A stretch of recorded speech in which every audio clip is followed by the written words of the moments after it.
Hola, muy buenos días, mis queridos hermanos y hermanas en Cristo. Les doy los buenos días y espero que hayan pasado una muy buena semana. Conforme a lo que decíamos la semana anterior, aumentaron los contagios, aumentaron las defunciones por causa de esta enfermedad. Y hermanos, no dejen de seguir orando, seguir doblando rodillas, suplicando a nuestro Dios que pare ya esta epidemia, esta enfermedad que está flagelando nuestro país. Y ahora, hermanos, les voy a suplicar que se unan a mí en oración para poner en las manos de Dios esta clase y para poner en las manos de Dios que ya cese esta enfermedad en nuestro país. Vamos a orar, hermanos. Padre Celestial, alabo tu nombre y te glorifico y te doy honra, gloria y honor. Te pido por favor, Señor, que seas con cada uno de mis hermanos, que no llegue enfermedad a sus casas y que nunca falte el pan en su mesa. Padre Celestial, te suplicamos por este país, Señor, nuestro, Señor, por nuestro estado, por nuestra ciudad, Señor. Señor, quita ya, Señor, esta epidemia, esta enfermedad, Señor, que está afectando a tantas personas, Padre Celestial. Te pido, por favor, Señor, que no toque los hogares de mis hermanos, Señor, y que cuides de cada uno de sus familiares. Te lo suplico humildemente, Señor, en el nombre santo y poderoso del Señor Jesucristo. Amén.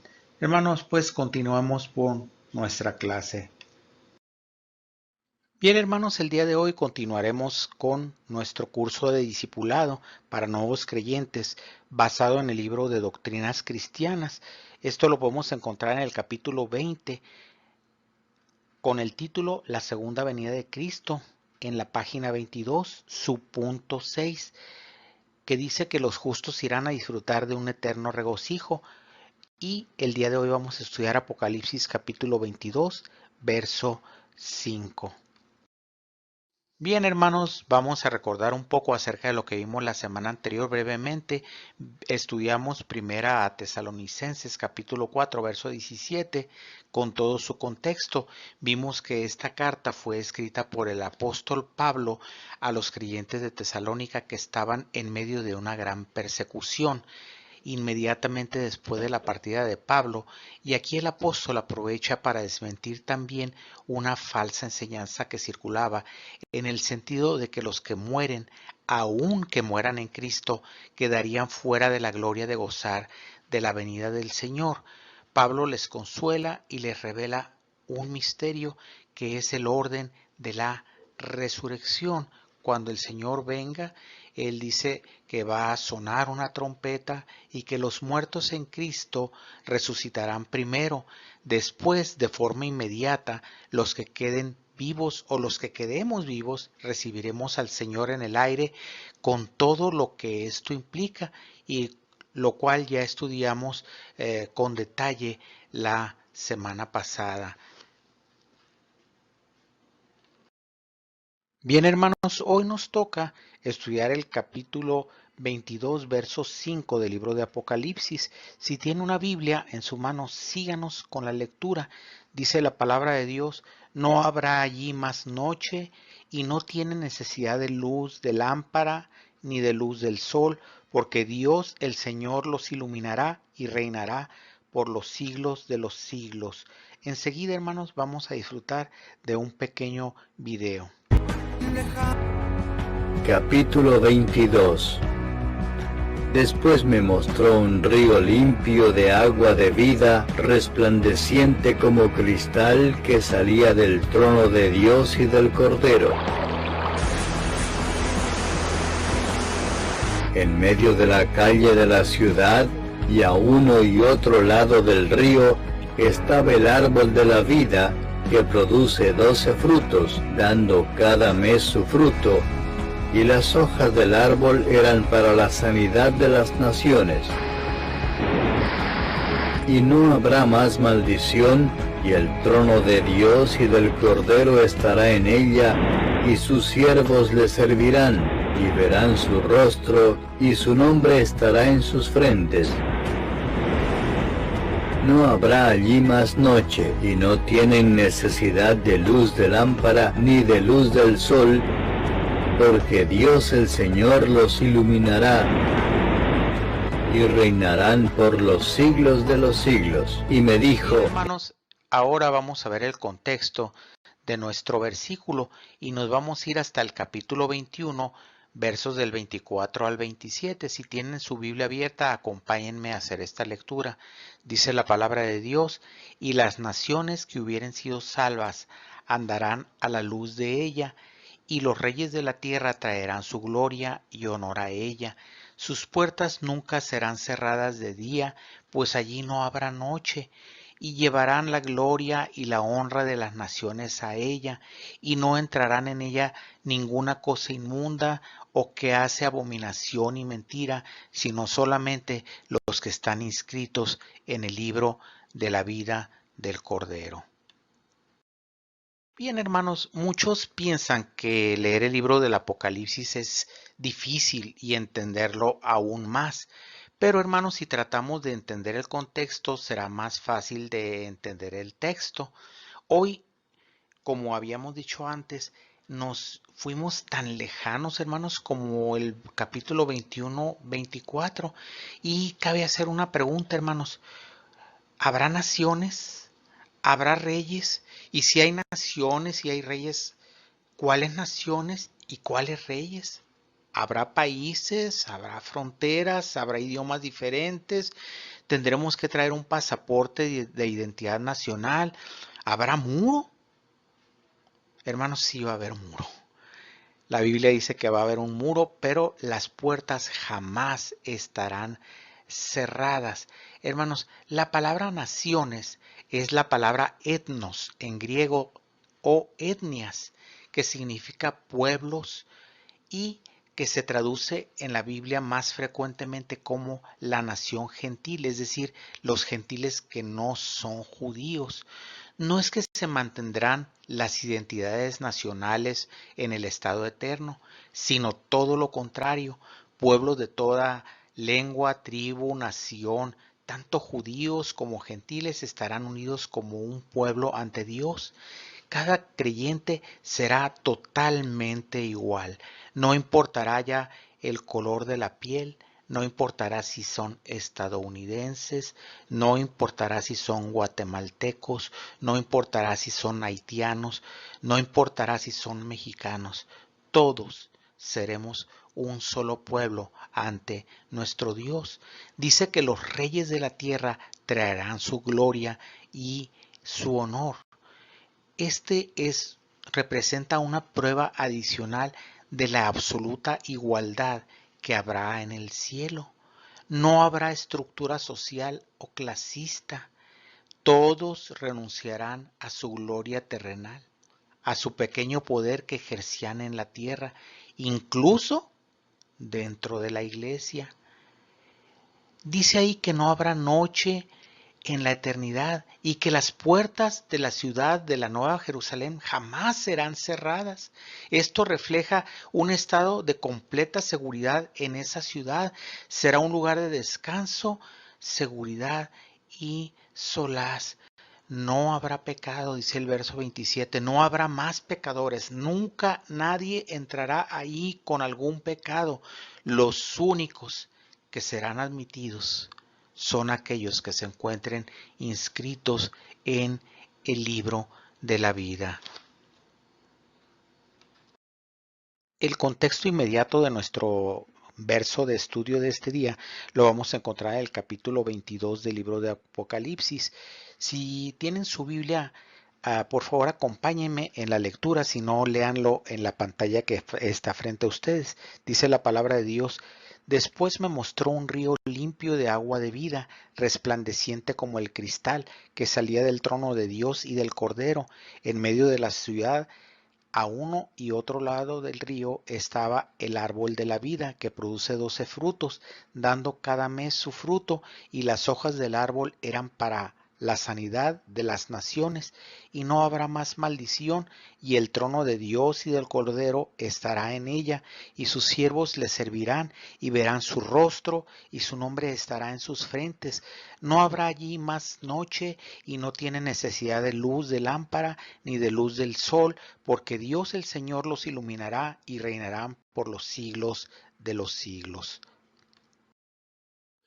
Bien, hermanos, como antecedentes del capítulo 22, encontramos que en el capítulo 21 el apóstol Juan describe la Nueva Jerusalén por fuera, cómo es, sus medidas, sus cimientos, cómo son sus puertas, quién la alumbra, cómo son las relaciones entre sus personas. Hermanos, incluso menciona que no hay templo, que Dios y el Cordero son el templo.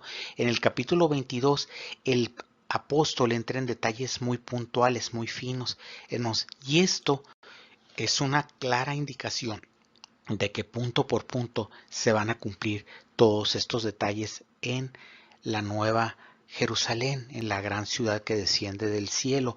Hermanos, y allí en el verso 1 del capítulo 22 encontramos que hay un río de agua viva, de vida, perdón, que sale del trono, note, único de Dios y del Cordero. Hermanos, ¿por qué hay un solo trono y se mencionan dos personas? Si hay dos personas mencionadas, debería de haber dos tronos. Pero, sin embargo, hay un solo trono. Y esta es una enseñanza adicional, hermanos. Esto no tiene nada que ver con la enseñanza general de la escuela dominical, pero la voy a inmiscuir en este estudio. Hermanos, hay un solo trono porque Dios y el Cordero, Dios Padre y Dios Hijo, son una sola persona y pueden estar sentados ambos a un mismo tiempo en el mismo trono, porque son uno solo. Esto representa un grave descalabro para los mal llamados testigos de Jehová. Hermanos, la enseñanza básica entraña la realidad de la vida trinitaria en la ciudad santa. Como se ve en la descripción del río, su origen dice que sale del trono. Ya dijimos que es un trono único de Dios, el Padre, y del Cordero o el Hijo, con lo cual es muy probable que el río sea una representación del Espíritu Santo. Vea usted lo que dice en Juan 7, 38 y 39, que son palabras dichas por nuestro Señor Jesucristo. Dice la palabra de Dios, el que cree en mí, como dice la Escritura, de su interior correrán ríos de agua viva. Esto dijo del Espíritu Santo que habían de recibir los que creyesen en él, pues aún no había venido el Espíritu Santo porque Jesús no había sido aún glorificado. Esta es una representación del Espíritu Santo vivificante de Dios que procede del Padre y del Hijo. Hermanos, no debemos de confundirnos con el río que sale del trono de Ezequiel 47:1. Este río, hermanos, es proveniente, está ubicado, hermanos, en el reino milenial de Cristo, el cual a estas fechas ya habrá pasado porque el mundo habrá sido destruido en llamas para esta fecha y desciende una nueva ciudad del cielo. Esta es la realidad, hermanos. No es el tema, por eso no ahundo más en detalles. Espero que ustedes me puedan disculpar un poco. El verso 2 habla del árbol de la vida. El árbol de la vida siempre fue un símbolo del don de la inmortalidad.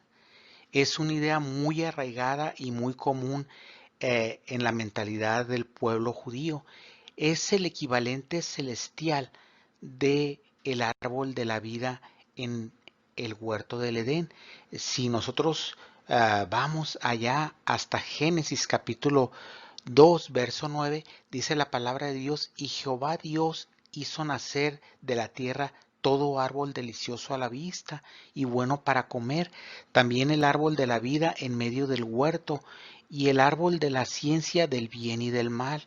Sin embargo, cuando el hombre pecó, Dios dijo, no vaya el hombre a comer de este árbol. Vean lo que dice en Génesis mismo, capítulo 3, verso 22. Y dijo Dios, y dijo Jehová Dios, perdón, he aquí el hombre es como uno de nosotros, sabiendo el bien y el mal. Ahora pues no alargue su mano y tome también del árbol de la vida y coma y viva para siempre.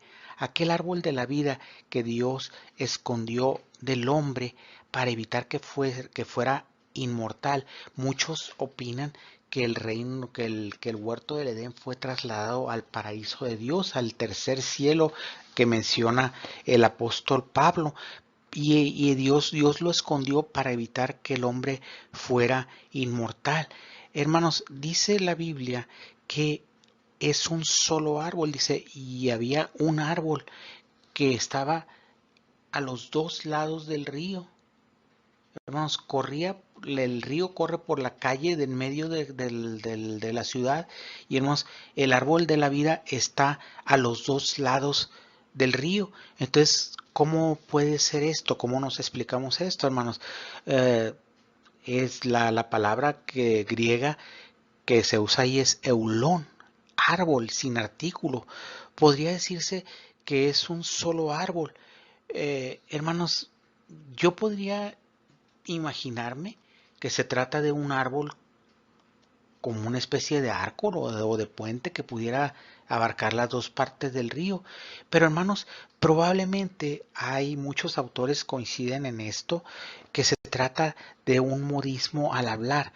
Hermanos, cuando los que hemos viajado, sobre todo al Alamillo, hermanos, hay unas partes donde se encuentran plantíos de nogal, no sé cómo se le diga, huertas de nogal, hermanos, a uno y otro lado del camino.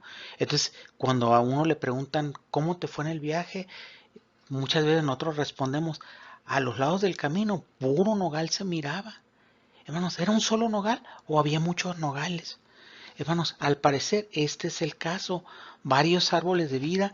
Entonces, de acuerdo a los comentaristas y los exégetas, así fue. Igual se puede mencionar y ahí se apoyan en Ezequiel 47:12. Algunos dicen que son 12 porque producen solamente 12 árboles. Hermanos, esto no está dicho puntualmente en la escritura, así es que, hermanos, pues no lo vamos a tomar. Hermanos, también dice que producen un árbol cada mes. Cuando ustedes van a la palabra mes, hermanos, habla de un mes lunar, de cada luna nueva. Entonces, hermanos, caray, dice la Biblia que ya no había sol, que ya no hay luna, porque ya no son necesarias para alumbrar a las personas. Entonces, hermanos, ¿cómo es que emplean la palabra mes? Hermanos, MacArthur explica esto y dice que mes no se refiere a tiempo, ya que en el estado eterno ya no existe el tiempo, sino que es una expresión para ser entendida por el humano. Hermanos, no podríamos entender si nos explican con palabras eternas, con palabras del cielo, hermanos, para ver cómo será la gloriosa provisión de la eternidad expresada en términos que nosotros podamos conocer. Hermanos, aparte menciona que sus hojas son para sanidad. Hermanos, pues, ¿qué no habíamos aprendido que ya no iba a haber enfermedades en el cielo? ¿O si habrá enfermedad? Hermanos, la Biblia afirma que no. Algunos autores dicen que habrá humanos naturales viviendo en aquel entonces. Hermanos, esto es una idea que no concuerda para nada con la escritura que Pablo desmiente rotundamente y contundentemente en 1 Corintios 15:50, donde dice, pero esto digo, hermanos, que la carne y la sangre no pueden heredar el reino de Dios, ni la corrupción heredará la incorrupción. ¿Para qué sirven entonces las hojas? Bueno, primeramente sirven para alimento. Hermanos, parece ser, muchos opinan que en el cielo no se comerá carne, que seremos vegetarianos, que comeremos solamente plantas. Entonces aquí nos habla que serán plantas para alimento. Y hermanos, la palabra sanidad significa terapei. Sí, hermano, no se equivocó. Es de donde viene la palabra terapia, que significa cuidado, atención, confort.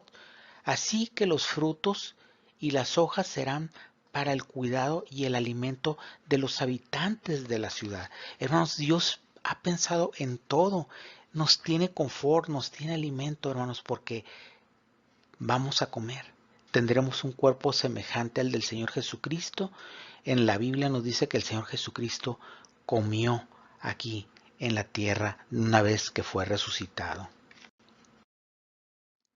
Dice la palabra de Dios, y no habrá más maldición. ¿A qué maldición se refiere aquí? Hermanos, pues parece ser que fue a la maldición pronunciada en Génesis 3, 17 al 19, que a la letra dice, y al hombre dijo, por cuanto obedeciste a la voz de tu mujer y comiste del árbol que te mandé diciendo, no comerás de él, maldita será la tierra por tu causa. Con dolor comerás de ella todos los días de tu vida, espinos y cardos te producirá, comerás plantas del campo, con el sudor de tu rostro comerás el pan, hasta que vuelvas a la tierra, porque de ella fuiste tomado, pues polvo eres y al polvo volverás. Dios no maldice a Adán, sino que maldice a la tierra. La maldición que recibe la tierra es por el pecado de Adán. Entonces, cuando Jesucristo paga por el pecado en la cruz del Calvario, el pecado de la humanidad, de todo aquel que cree en él, es remitido. Y aquellos que entran en la ciudad que desciende del cielo, hermanos, no van a tener pecado. Entonces, no habrá maldición en esa ciudad. Dice que el trono de Dios y del Cordero estará en ella y sus siervos le sirven. La presencia de Dios es una experiencia comunitaria eterna con sus redimidos. Dios estará con nosotros y nosotros estaremos conviviendo con el Eterno. Hermano, esto es enfatizado continuamente a lo largo del libro del Apocalipsis. Dios hace santo el lugar de su morada. Por lo tanto, al estar Dios y el Cordero presente, ellos van a santificar ese lugar con la santidad perfecta que menciona Isaías capítulo 6, verso 3. Dice, Santo, Santo, Santo, Jehová de los ejércitos, una perfección perfecta en cuanto a la santidad.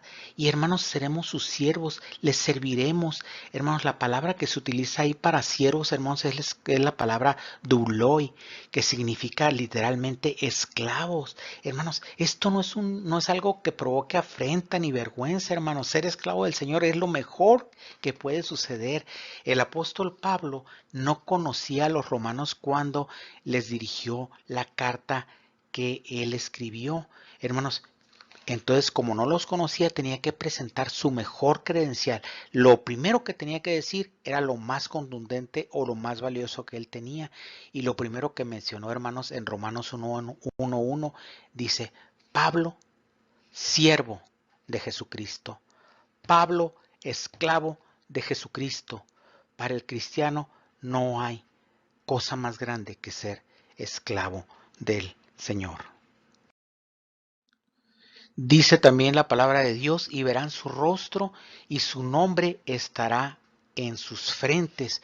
Muchos cristianos han expresado desde mucho antes, desde la antigüedad, su anhelo de ver el rostro del Señor, aunque algunos dicen que esto no va a ser posible, que sí disfrutaremos de su favor inmediato, de su comedido sostén para nosotros, pero que no podremos ver su rostro. Esto lo dicen basados en 1 Timoteo 6:16, donde dice que el único que tiene inmortalidad, que habita en la luz inaccesible, a quien ninguno de los hombres ha visto ni puede ver, al cual sea la honra y el imperio sempiterno. Amén. Hermanos, algunos comentaristas afirman que no vamos a poder ver el rostro del Señor, que solamente disfrutaremos su presencia, pero ver su rostro no. Sin embargo, aquí la palabra de Dios dice que le veremos cara a cara, que podremos ver su rostro. Además, el Señor, cuando predicó el sermón del monte allá en Mateo 5:8, dijo, bienaventurados los de limpio corazón, porque ellos verán a Dios. Así es que todos aquellos que se identifican con los cantos antiguos, unos como Cara a Cara espero verle, o Cara a Cara, cantado por Marcos Vidal, veremos cumplida nuestra ilusión y nuestro anhelo de ver el rostro de nuestro Señor, ver aquel amor expresado en sus ojos, ver aquella ternura cuando nos expresa todo su cariño. De veras, hermanos, yo no imagino, pero anhelo ver el rostro del Señor. Dice que su nombre estará en sus frentes. Tal identificación, hermanos, no dejará lugar a dudas de a quién pertenece la persona que aceptó a Cristo para siempre. Hermanos, es una costumbre antigua. A los presos, a los esclavos se les marcaba para saber a quién pertenecía. Hermanos, déjenme platicarles que cuando el Señor Jesucristo llegó a mi vida, yo quería que todos supieran que era cristiano. Y hermanos, todavía no existían las camisetas esas que existen ahora, que pueden ponerle muchas leyendas. No, hermanos, eran camisetas sencillas, les estoy hablando de 1978. La mejor forma que pude encontrar, hermanos, es conseguirme una Biblia tamaño familiar. Y hermanos, cada que salía a la calle me gustaba que miraran que bajo mi brazo o en mi mano estaba aquel libro, y aquel libro indicaba una pertenencia, que yo pertenecía a Cristo. Hermanos, esto acabará en el cielo, porque en nuestra frente tendremos escrito el nombre del Cordero, indicando a quién pertenecemos. Gracias a Dios, hermanos, porque vamos a tener esta marca en nuestra frente.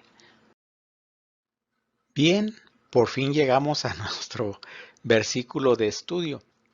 Dice la palabra de Dios que no habrá allí más noche, y que no habrá necesidad de la luz de lámparas ni de la luz del sol, porque Dios el Señor nos iluminará. Juan afirma que la gloria de Dios iluminará la ciudad, utilizando aquí un verbo que describe una acción definitiva que ya fue concluida, una acción que no va a volverse a repetir porque ya se empezó y ya se realizó, es decir, no van a ver necesidad de nada más. Hermanos, es la Chequiná, o la gloria manifiesta del Padre, aquella gloria que descendió sobre el tabernáculo, aquella gloria que llenó aquel lugar, hermanos, esa gloria que no dejaba penetrar a nadie al tabernáculo, hermano, era la presencia manifiesta de Dios, hermanos. Esa es la gloria que va a alumbrar aquel lugar, hermanos, que va a ser revelada en el Hijo a través de la luz que ha brillado desde su muerte para el perdón de los pecados. Hermanos, recordemos lo que dice en Juan 3:19. Dice, y esta es la condenación, que la luz vino al mundo. El Señor Jesucristo, la luz, la Chequiná de Dios vino al mundo, y los hombres amaron más las tinieblas que la luz. Dice en Juan también capítulo 8 verso 12, yo soy la luz del mundo, el que me sigue no andará en tinieblas, sino que tendrá la luz de la vida. Así que todo aquel que tiene a Cristo desde esta vida no puede andar en tinieblas. Dice primera de Juan 1 versos del 5 al 7.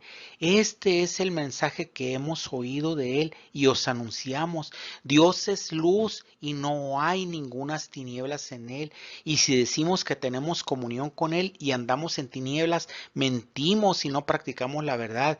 Pero si andamos en luz, como Él está en luz, tenemos comunión unos con otros, y la sangre de Jesucristo su Hijo nos limpia de todo pecado. En Zacarías, el profeta Zacarías también profetizó allá en Zacarías capítulo 14 versos 6 y 7.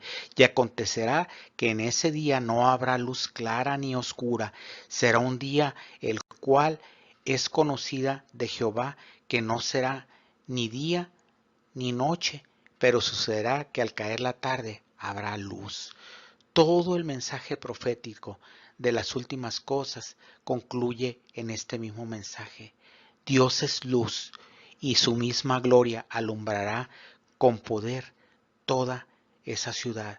La luz de Dios y del Cordero que perdonó nuestros pecados, cuya sangre fue derramada.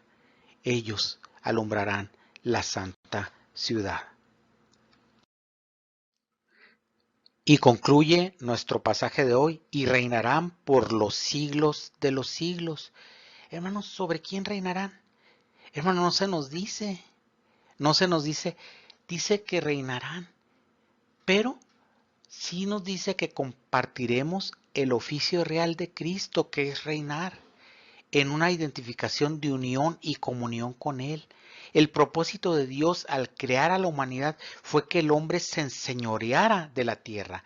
Esto lo podemos encontrar en Génesis 1:28. Dice, y los bendijo Dios y les dijo, fructificad y multiplicaos y llenad la tierra y sojuzgadla y señoread en los peces del mar, en las aves de los cielos y en todas las bestias que se mueven sobre la tierra. Un derecho perdido hasta que Cristo recuperó ese derecho para la humanidad con su muerte en la cruz. Él redimió este derecho para la humanidad. El reino de Cristo no tendrá fin. ¿Cuál será la labor de los siervos o de los esclavos, hermanos? El trabajo de los esclavos será, sí, hermanos, vamos a reinar eternamente al lado del Señor. ¿Habrá algún mayor privilegio que este? Esa es una pregunta. Bien, hermanos, pues no tenemos más que darle gracias a Dios por su palabra y por esta promesa. Porque, hermanos, así como dijimos que está llena de detalles, cada uno de esos detalles se cumplirá puntualmente. Hermanos, vamos a orar dándole gracias al Señor por esta palabra. Padre Celestial, alabamos tu nombre. Gracias, Señor, porque tuviste en tu misericordia, Señor, dejarnos, Señor, escrito estas palabras, Señor, para consuelo y para esperanza nuestra. Gracias, Señor, porque si lo prometiste, lo cumplirás. Y un día estaremos a tu lado, Señor. No sabemos qué será ver tu rostro, no sabemos, Señor, qué será compartir la presencia del Señor, nuestro Dios Todopoderoso. Pero lo sabremos cuando lleguemos allá. Gracias por tu amor y tu misericordia y gracias por tu Hijo que murió en la cruz. En el nombre de Jesús. Amén. Dios les bendiga, hermanas, el resto de la semana.